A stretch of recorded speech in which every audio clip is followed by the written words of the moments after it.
빼어난 외모를 가진 한 독일인 승무원이 비행기 화장실을 청소하다가 인상을 찌푸리며 혼잣말을 하고 있는데요. 대체 변기를 어떻게 쓰면 변기가 이 모양이 되는지 더러워서 못해 먹겠다며 승무원 일을 그만두기까지 합니다. 과연 이 여성에게 무슨 일이 있던 걸까요? 안녕하세요. 저는 독일 출신 에밀리아 밀러라고 합니다. 제 첫 번째 직장은 항공기 승무원이었어요. 13년 전쯤 페남이라는 드라마를 보게 되었는데 이게 승무원들의 이야기를 담은 내용이거든요. 드라마에 나오는 승무원들의 프로페셔널한 모습을 보면서 승무원에 대한 환상을 키웠던 거죠. 운이 좋게도 큰 어려움 없이 항공사에 들어가게 되었고 저는 객실 승무원이라는 꿈을 이루게 되었습니다. 그런데 누구나 그렇듯 직장 생활은 맘 같지 않더라고요. 웃으면서 승객분들을 응대해야 하는 것도 은근히 진 빠지는 일이었고 무엇보다 진상이 너무 많았어요. 유럽 노선 위주로 일을 할 때는 진상이 많지는 않았습니다. 비슷한 문화권이기도 하고 비행시간 자체가 짧아서 할 일도 그리 많지 않았거든요. 그런데 유럽 노선에 익숙해지니까 이제는 좀 먼 나라로 가고 싶어지더라고요. 승무원들은 장거리 비행을 가면 목적지에서 며칠을 머물며 휴식을 취할 수 있거든요. 무엇보다 호텔비를 회사에서 지원해주니 여행을 좋아하는 사람들이 승무원을 하고 싶어 하는 이유는 여기에 있습니다. 그래서 처음으로 배정받은 장거리 노선이 독일, 중국 노선이었어요. 아시아로 가고 싶었던 저에게 딱 좋은 목적지라고 생각했습니다. 그런데 제가 중국으로 가게 됐다는 걸 알게 된 모든 선배들이 다 걱정을 하더라고요. 하필이면 빈자리가 중국밖에 없어서 어떡하니? 한국으로 가는 게 사실 제일 좋은데 그게 아니라면 일본이 나았을 텐데 걱정이다. 저는 중국 승객을 만난 적이 별로 없어요. 그래서 선배들의 이 말이 무슨 의미인지 몰랐습니다. 왜 그러시는 거냐고 물어봐도 네가 직접 겪어보는 게 낫겠지 라고 말하며 대답을 피하시더라고요. 그런데 중국행 비행기에 몸을 실은 지 얼마 지나지 않아 선배들이 왜 그런 걱정을 했는지 알 수 있었어요. 비행기가 안전하게 이륙하고 비행기 내에 표시등이 뜨면 안전벨트를 풀잖아요. 승객들이 안전벨트를 푸는 그 순간 항공기 내에서 꼬릿꼬릿한 냄새가 나기 시작했습니다. 치즈 냄새와 좀 비슷한데 저는 치즈를 워낙 좋아해서 아주 지독한 치즈 냄새도 잘 맡아요. 그런데 객실 내에서 나는 냄새는 그 이상이었습니다. 폭발물이라도 있는 건가 싶어서 선배 승무원에게 이 얘기를 했는데 의외로 선배는 침착했어요. 이마를 한번 짚더니 객실을 돌아다니며 무엇을 찾더라고요. 선배가 다다른 곳은 한 중국인 승객 좌석 앞이었는데 선배는 아주 정중하게 승객에게 손님 신발을 좀 신어주시겠습니까? 라고 말했습니다. 이게 무슨 소리인가 싶어서 보니 그 승객이 양말까지 벗은 상태로 다리를 꼬고 있더라고요. 저는 여자한테서 그런 발냄새가 나는 걸 처음 봤습니다. 게다가 다리를 꼰 탓에 옆에 있는 승객에게 발이 살짝씩 닿고 있었어요. 제가 옆자리 승객이었다면 당장 일어나서 자리를 바꿔달라고 했을 거예요. 정말 그 정도로 불결한 냄새였어요. 그런데 중국인 승객은 내가 왜 네가 하라는 대로 해야 하냐라며 적반하장으로 나오더라고요. 선배는 냄새로 인해 주변 승객들이 불편해한다고 잘 설명했지만 중국인 승객을 설득하기에는 역부족이었습니다. 중국인 옆자리에 앉은 외국인 손님까지 나서서 설득한 끝에 양말은 신었지만 이미 비행기 안에 그 냄새가 가득 차서 미치겠더라고요. 비행기 타면서 멀미 난 건 그게 처음이었어요. 선배에게 듣기로는 이런 일이 정말 흔하다고 하더라고요. 일단 냄새가 너무 심하고 목소리도 크고 민폐인 행동을 민폐인지 모른다고요. 중국행 비행기는 어쩔 수 없이 중국인이 많다 보니 중국행 비행기는 유달리 승객들의 컴플레인이 심하다고 합니다. 중국 노선을 운행하다 보면 중국을 경유해서 가는 일본인과 한국인들도 보게 되었는데요. 보면 볼수록 선배들이 한 말이 공감되더라고요. 일단 이 삼국의 사람들은 비행기를 타기 전부터 달랐습니다. 중국인은 말할 것도 없어요. 비행기 뜨기 1분 전까지도 나타나지 않아서 몇 번이나 방송을 하고 뛰어다니면서 찾기도 했죠. 새치기는 일상이고요. 그런데 또 웃긴 게 같은 중국인들끼리는 새치기를 안 하더라고요. 일본인들은 점잖은 편이기는 합니다. 그런데 저는 어떤 면에서 중국인보다 일본인이 더 싫을 때가 있었어요. 일본인 승객의 티켓이 기계에 인식이 되지 않아서 문제가 생긴 적이 있었습니다. 체크인을 한 데스크와 연락을 해서 문제를 해결해야 했는데 이게 쉽지 않더라고요. 그래서 승객은 40분 넘게 기다려야 했어요. 이건 저희 측의 잘못이 맞기 때문에 저는 몇 번이고 사과하고 비록 이코노미 좌석 내에서의 이동이었지만 좌석 업그레이드까지 진행해서 도왔습니다. 그때는 분명 괜찮다고 말했어요. 일을 하다 보면 실수가 생길 수도 있는 거고 업그레이드까지 해주다니 오히려 고맙다면서요. 이때까지만 해도 일본인 승객이 굉장히 괜찮다고 생각하고 있었는데 비행이 끝나자마자 상급자에게 전화가 왔습니다. 가자마자 미친 듯이 깨졌어요. 일본인 승객이 말을 어떻게 옮긴 건지 제가 하지도 않은 행동들을 오목조목 짚어가며 제가 승객을 상대로 역갑질을 했다고 하더라고요. 다행히 저와 함께 있던 동료들이 제 편을 들어주어서 잘 넘어갔지만 이후로 상사에게 찍혀서 일하는 내내 곤욕을 치러야 했어요. 반면에 한국인 승객들은 겉으로는 툴툴거리는 듯해도 일본인처럼 앞뒤가 다르지는 않았습니다. 불편사항이 생기면 앞에서 이야기하고 그 문제가 해결되면 쿨하게 돌아섰죠. 한국인들은 문제 해결이 좀 오래 걸려도 어쨌든 해결이 되면 된다 주의더라고요. 그리고 시간 약속을 칼같이 지켰습니다. 지금까지 일하면서 한국인 손님은 찾아다닌 적이 없어요. 왜인지 안 보인다 싶으면 비행기 타는 곳 앞 구석에 앉아서 잠을 자고 있는 경우가 전부였죠. 그리고 무엇보다 좋았던 점은 속도였습니다. 비행기를 타기 전에는 여권과 티켓을 한 번 더 확인하잖아요. 한국인 승객들은 백이면백 여권과 티켓을 미리 준비해 놓고 있어요. 몇 년 동안 호흡을 맞춘 직장 동료처럼 손발이 딱딱 맞죠. 기내식을 준비할 때도 마찬가지예요. 다른 나라 승객들은 선반을 내려달라고 요청을 해야 내리는 반면 한국인 승객들은 승무원들이 부산스럽게 움직이기 시작하면 그때부터 기내식을 받을 준비를 하고 있습니다. 정수리에도 눈이 달린 건지 기내에서 무슨 일이 벌어지는지 귀신같이 알고 움직이더라고요. 솔직히 응대하기 가장 편한 손님들이 한국인이었습니다.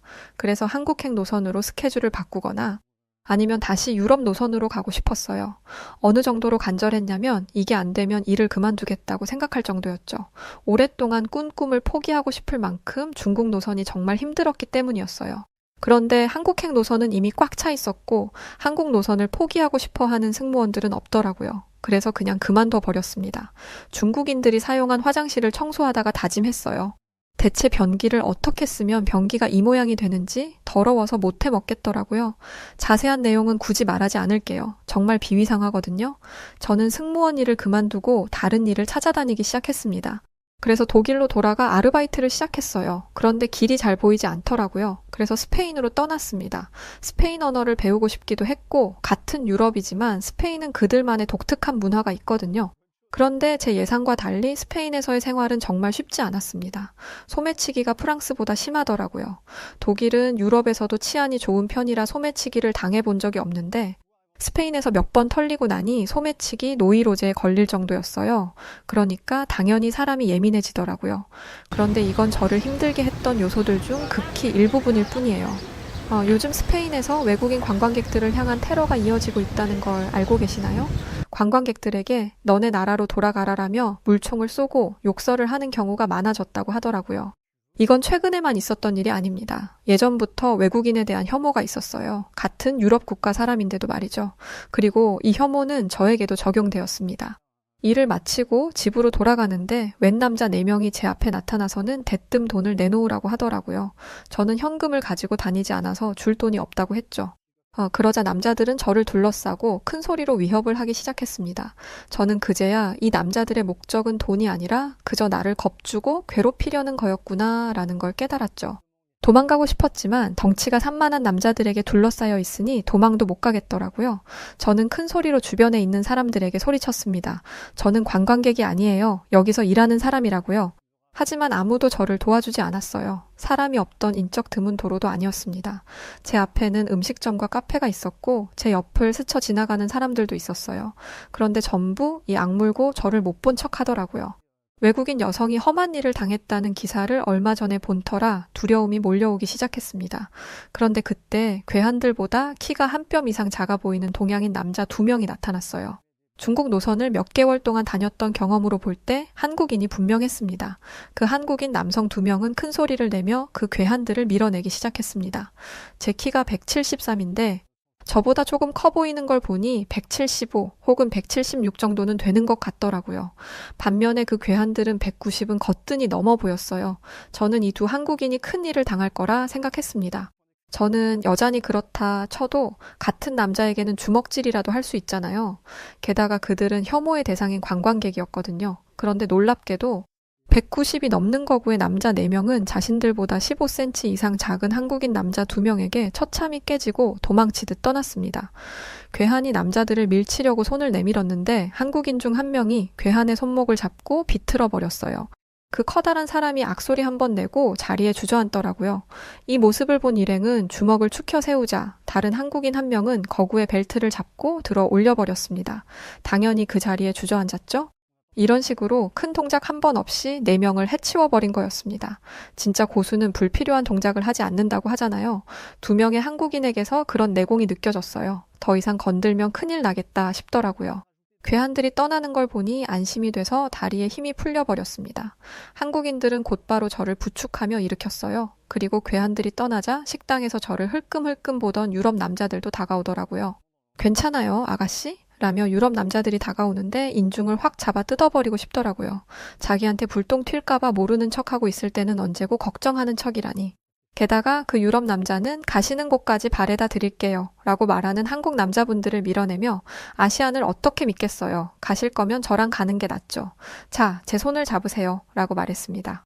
사실 170이 넘는 키에 독일 승무원으로 일했던 터라서 자랑은 아니지만 사실 제 외모가 남자들이 호감을 가질 만큼 예쁜 외모이기는 했습니다. 그래서인지 사건이 다 끝나니까 몰려드는 거였죠.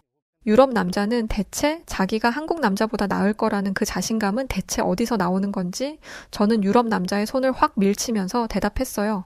제가 위협받고 있을 때는 모르는 척하고 있었으면서 이제 와서 뭐라는 거예요? 당신이 무서워서 외면하고 있을 때 저를 도와준 분들이에요.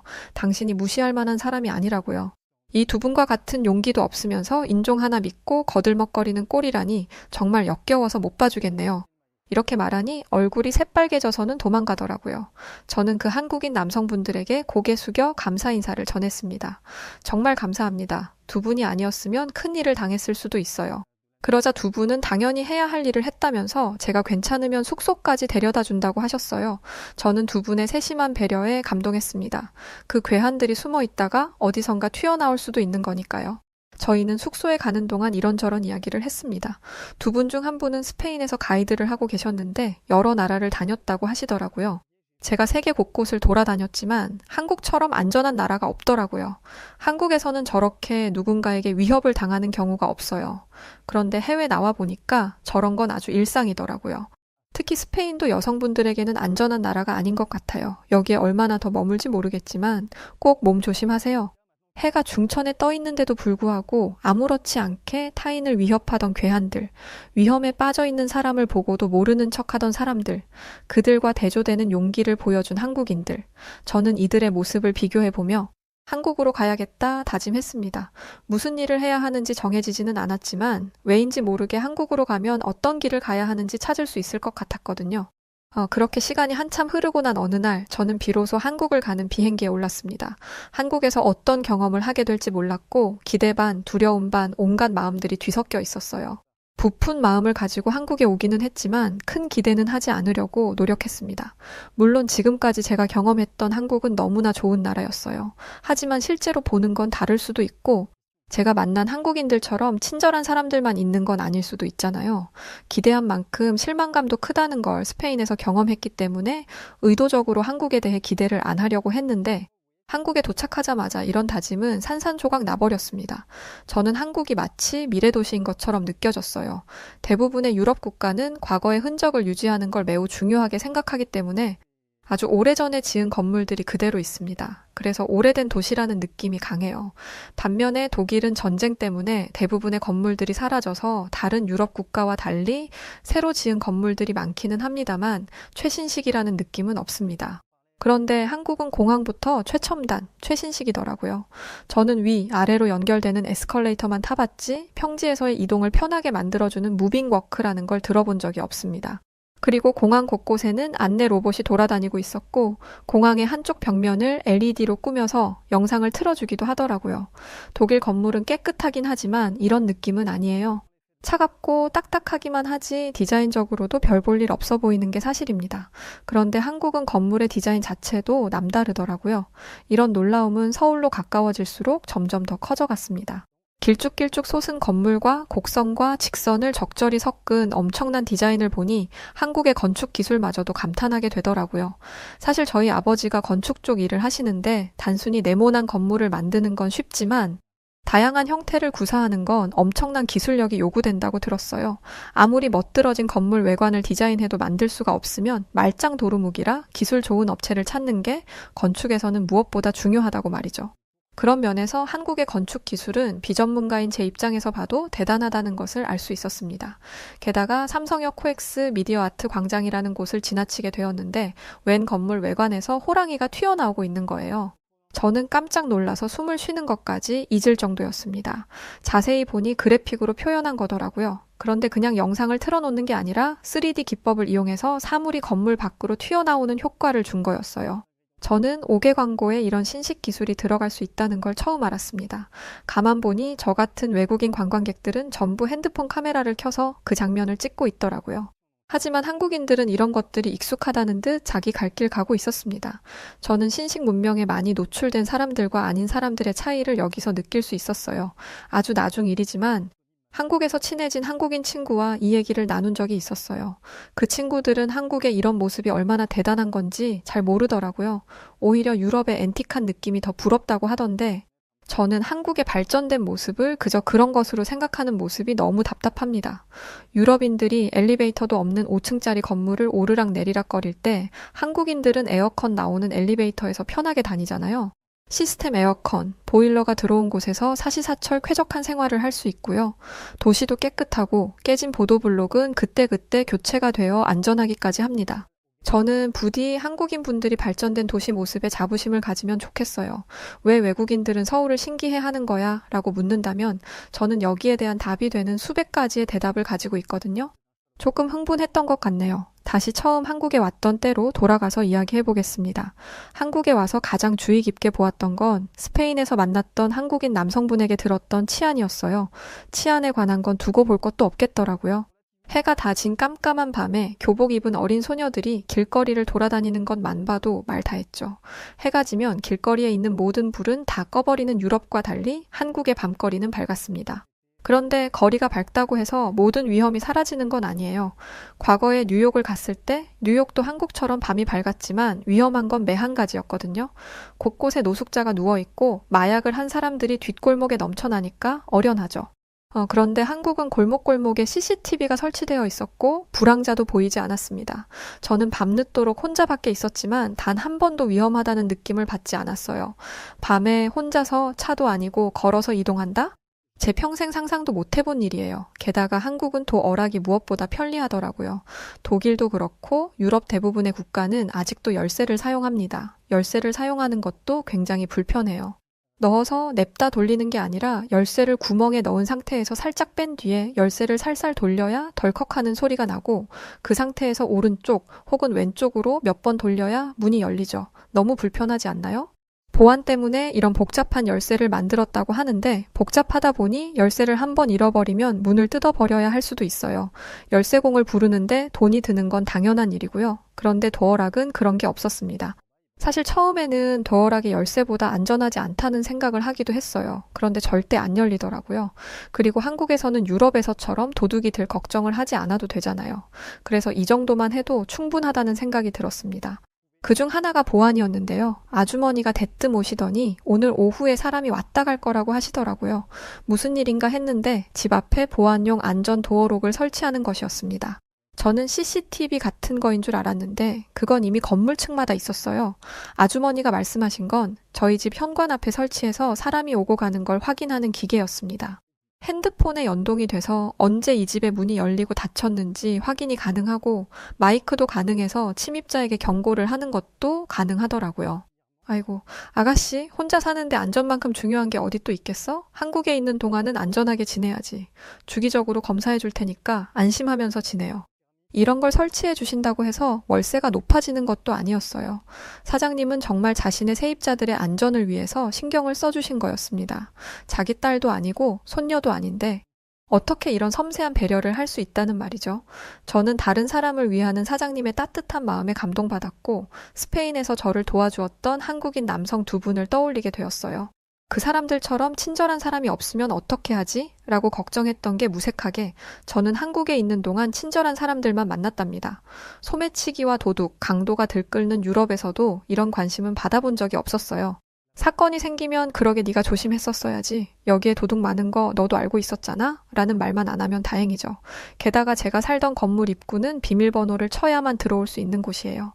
여기 거주하는 사람이 아니라면 쉽게 들어오지 못하는 1차적인 보안이 되어 있는 곳이라는 거죠. 저는 집이라는 곳이 이렇게 안전할 수도 있다는 걸 한국에 와서 처음 알았어요. 하지만 딱 한 곳, 위험하다고 생각되는 곳이 있었습니다. 제가 살던 곳 주변에 있는 굴다리였는데요. 그곳으로 지나가면 지름길로 빠르게 갈 수 있지만 밤이 되면 어두컴컴해서 쉽게 이용하지 못하는 곳이었어요.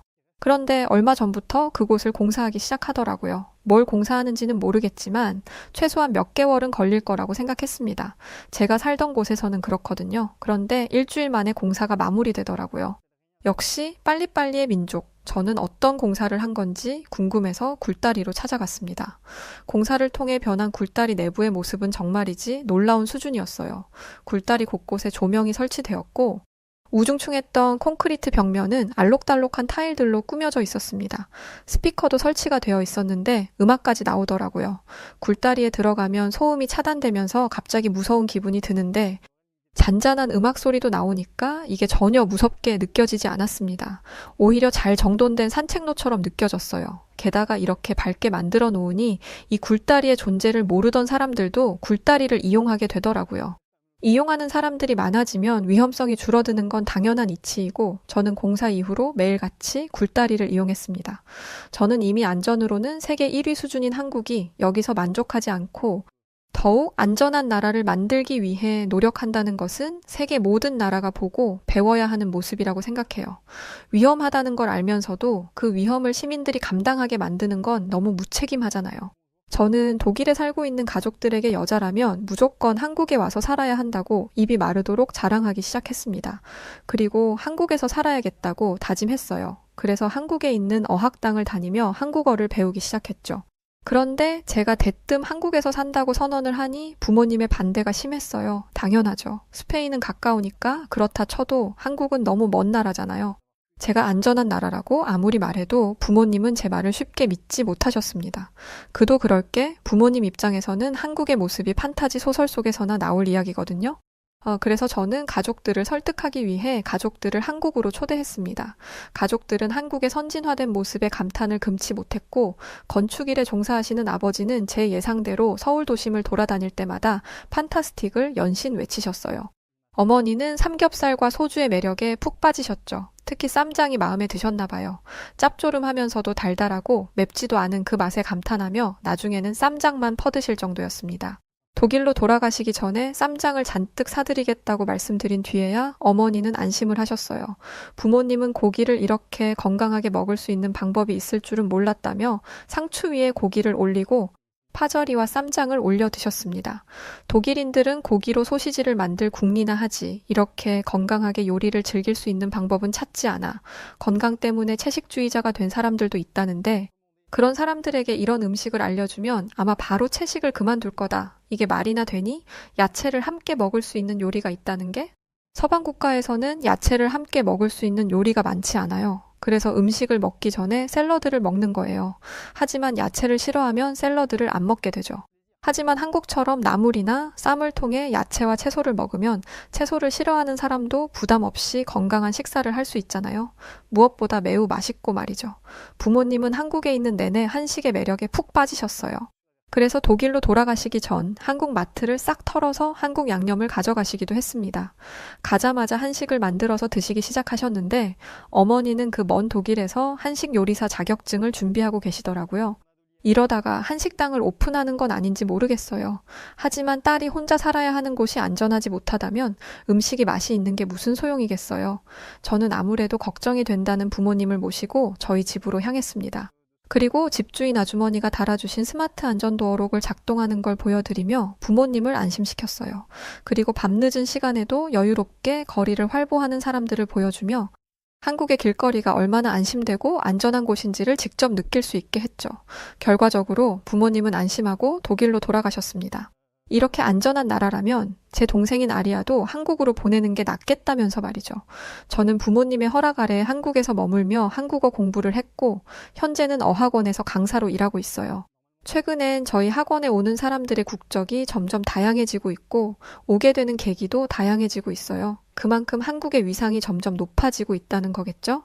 저는 앞으로도 쭉 한국에 살 생각입니다. 그래서 이민 준비를 하고 있고 국적을 따기 위해 열심히 공부하는 중이에요. 역사부터 문화, 사회, 경제까지 전반적인 것을 공부해야 하기 때문에 준비가 쉽지는 않지만 이렇게 열심히 하다 보면 저도 당당한 한국인이 될 수 있지 않을까요? 제가 여러분과 같은 한국인이 될 수 있도록 응원의 한마디 부탁드릴게요. 그리고 좋은 나라를 만들어주신 한국인 분들께 감사합니다. 네, 오늘 사연 여기까지입니다. 다양한 국적의 외국인들이 한국에 오고 있다니 참 반가운 소식이네요. 한국의 위상이 더욱 높아져서 많은 관광객들이 한국에서 소비해 주셨으면 좋겠네요. 귀화를 준비하시는 것 같은데 좋은 결과 있으시길 응원합니다. 자, 그럼 오늘 사연 어떠셨나요? 사연이 좋으셨다면 구독과 좋아요 부탁드리고요. 그럼 지금까지 사연을 읽어드렸던 여우튜브 송은지였습니다. 끝까지 영상 시청해주셔서 감사드리고 저는 더 즐거운 사연으로 찾아뵐게요.